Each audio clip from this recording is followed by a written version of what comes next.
Dear students, today we are going to study a new chapter, motion.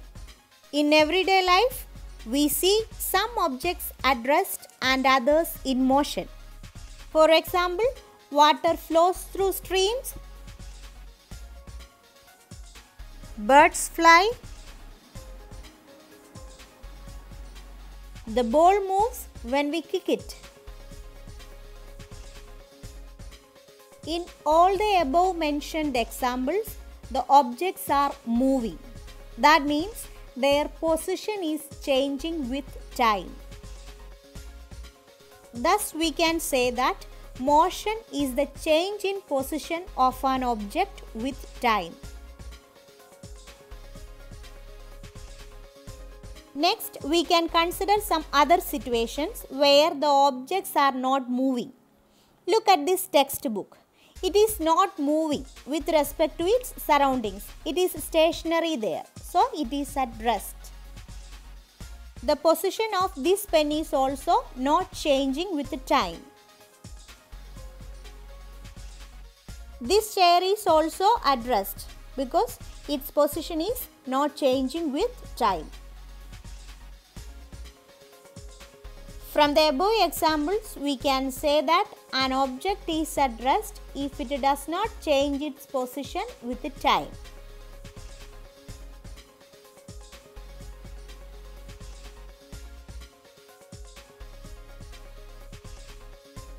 We can consider another situation.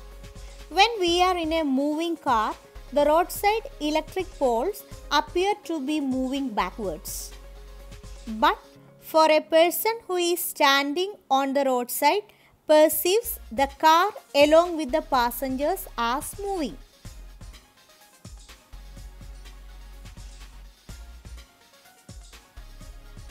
From the above situation, we can see that an object may appear to be moving for one person and stationary for some other. So that we can say motion is a relative term.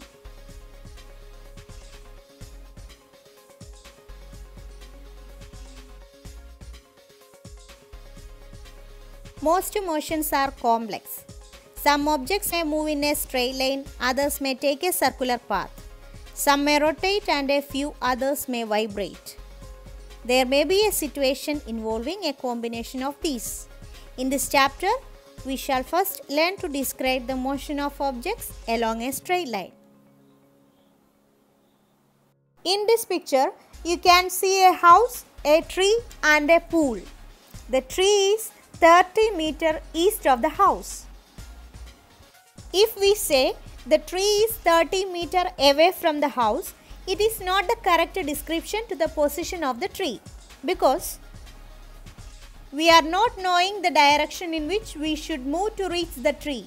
So, with the distance, direction of the object should also be given. So, the tree is 30 meters east of the house is the correct description of the location of the tree. In the same way, we can say the pool is 20 meters south of the house. Here we represent the position of the pool and the tree based on the house.